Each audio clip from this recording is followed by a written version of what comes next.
good of good holistic healing.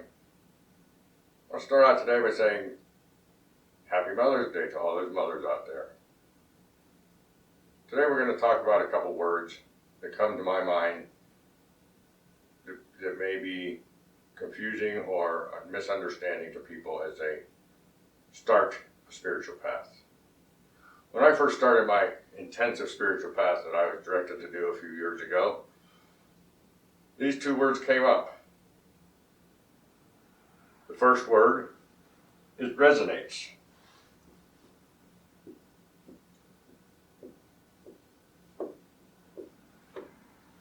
Resonates. That was the first word. Everybody kept saying, books I was reading, whatever resonates with you.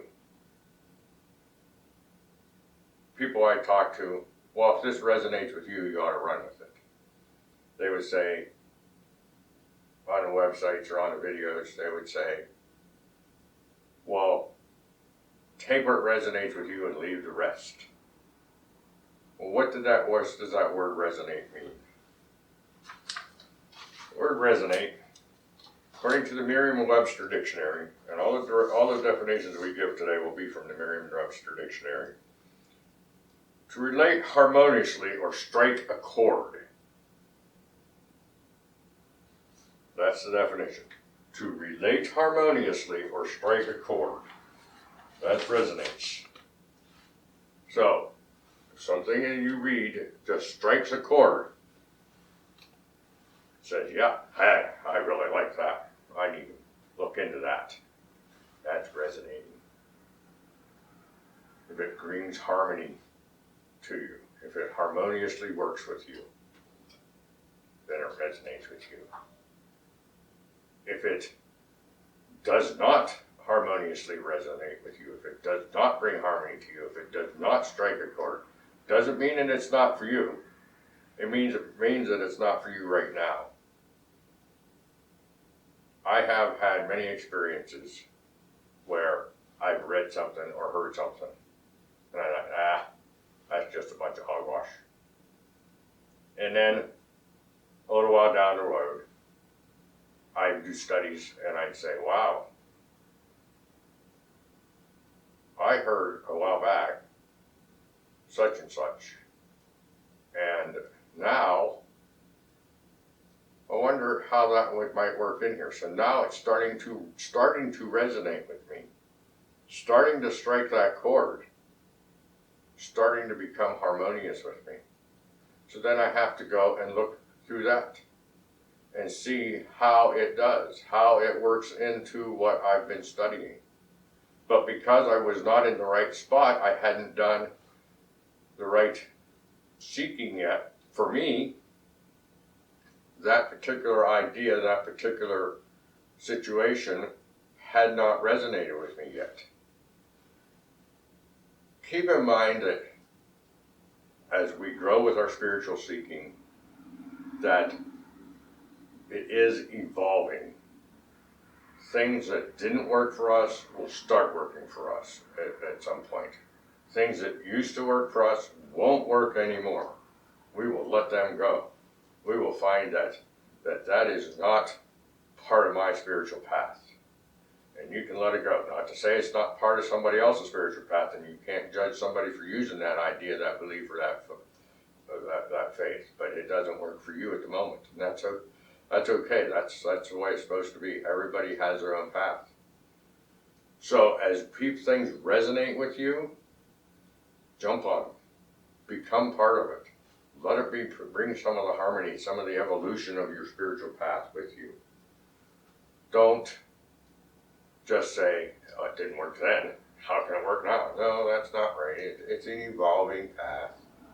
It's an evolution so that we can get the right knowing in our hearts of what is right and what is wrong for us, what is needed and what is unneeded for us. We have needed energies and we have unneeded energies. And the unneeded energies we let go. We try to let go. We have needed energies that we either keep or bring in. All unneeded energies are not always unneeded. They were there for a reason at one point. And now we don't need them anymore. Doesn't mean we aren't going to bring them back. They may resonate with us again at some point. Or part of that feeling, part of that idea, that energy, that needed energy or unneeded energy. Only part of it may have to leave or come back. Whatever resonates with you, whatever strikes a chord with you at that time, whatever brings in a harmonious part of your life, of your spiritual seeking. So the second word is intuition.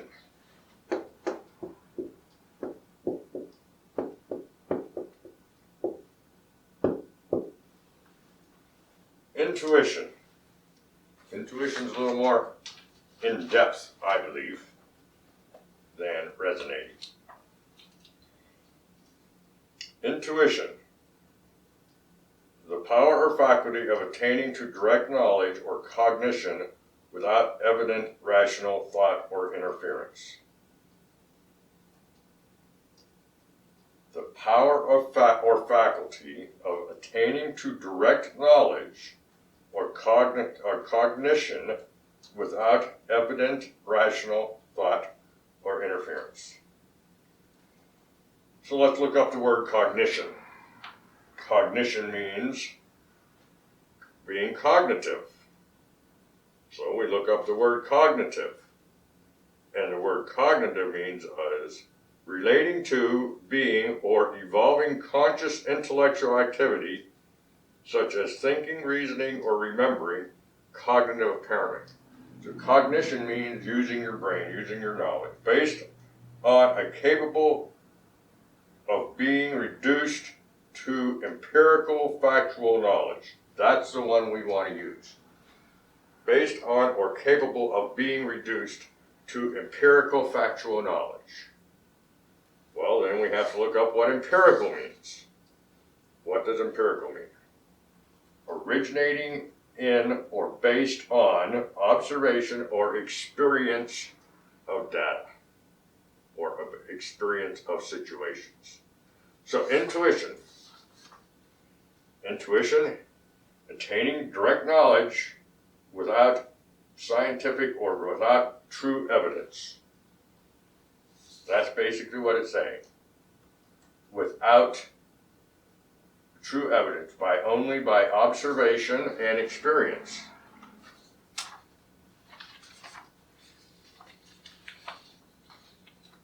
There are many times you'll find, as you read and go into things, you'll see that some scientists got their breakthroughs by using their intuition to say, what do I do next?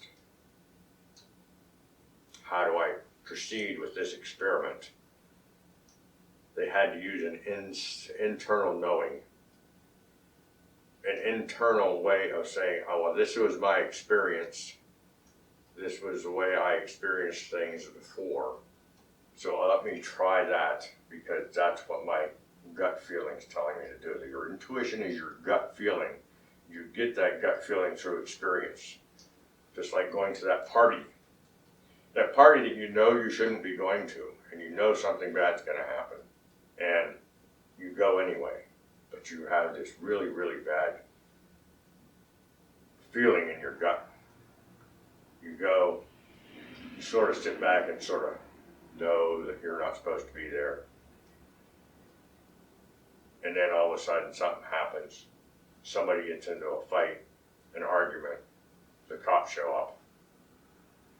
You shouldn't have been there. You knew that it was a bad situation before you ever went. That's your intuition. On the same token, it goes the other way. I didn't go to the wedding. Why? Well, I don't know. I just didn't want to go. Joe was going to be there, and I don't like him, so I don't want to go. Or my ex is going to be there, and I don't want to put up with my ex, so I'm not going to go. But you know, not that you should go, but that you really, really would be better off if you went. A couple of days later, people come up to you and say, oh yeah, your ex never showed up, and everybody had a great time, and they were all asking about you, and you missed out on this, and you missed out on that, and you're saying, man, I know I should have gone. I just knew I was supposed to go, and I didn't go. Your intuition was telling you to go. You had the experience from the past saying that this would be a good thing. You had the experience from the past saying the party was a bad thing. That's intuition.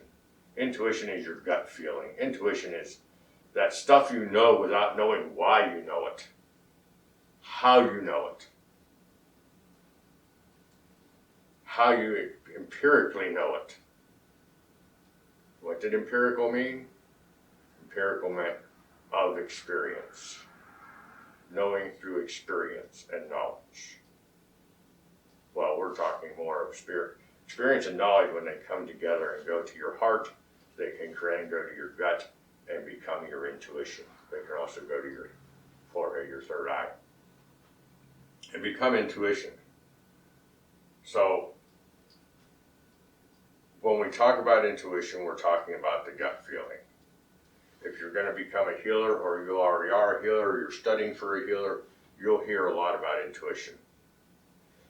In the medical field, we wish the doctors would use more intuition instead of just their book knowledge. We wish that they would use more of their gut feeling, saying, you know, this just doesn't feel right, or maybe I just feel like I should be going here. That would be a much better doctor. And there are some out there. There are some great ones out there. Intuition should help you go through your spiritual path.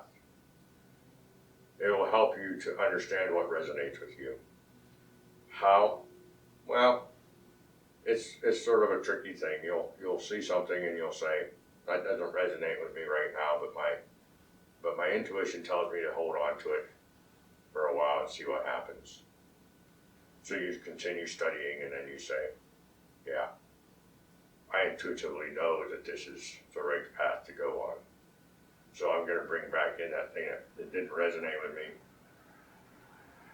And because now it's starting to resonate with me. And my intuitive ideas, my intuitive feelings are telling me that this is the right thing to do.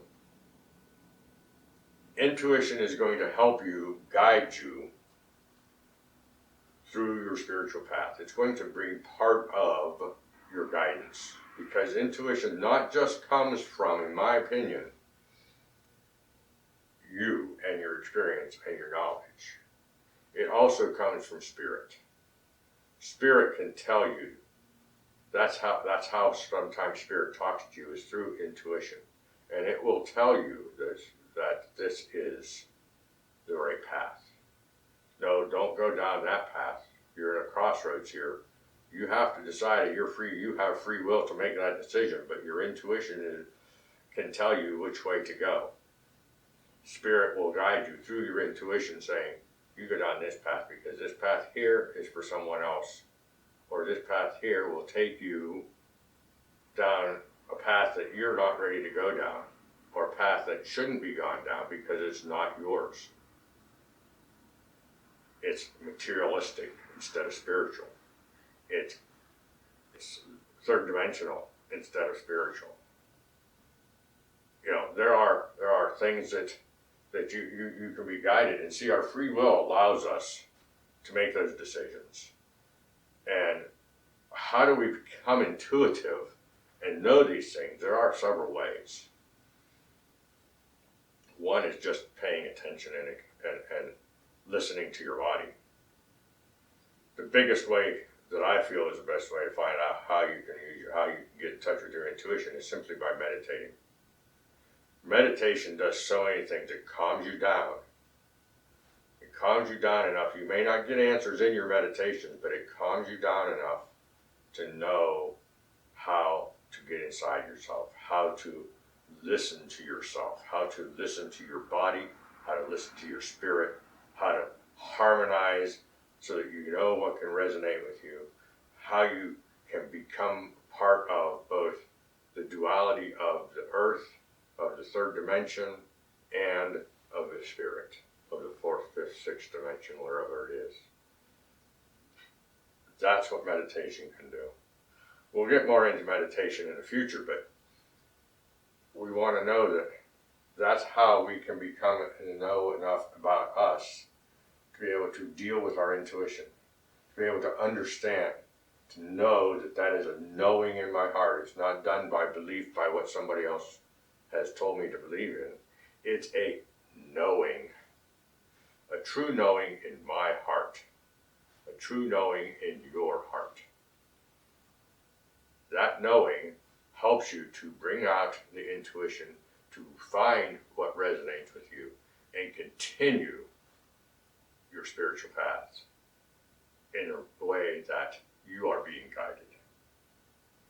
Let's remember that this is your path, nobody else's.